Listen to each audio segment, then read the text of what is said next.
Today we have the 2019 Peugeot 508. This vehicle has done just under 49,000 miles.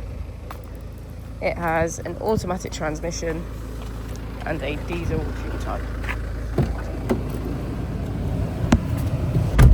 To the left of our steering wheel we have cruise control as a feature, as well as automatic headlights and voice control.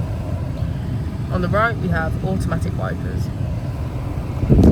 Moving on to our screen, we can access Apple CarPlay, climate control, navigation, our driving functions and vehicle settings, smartphone integration, CarPlay and settings. If we put the vehicle into reverse, we can see that it comes with a parking camera with parking sensors. Just below our screen we have our drive mode button. From here we can switch between sport mode, normal and eco.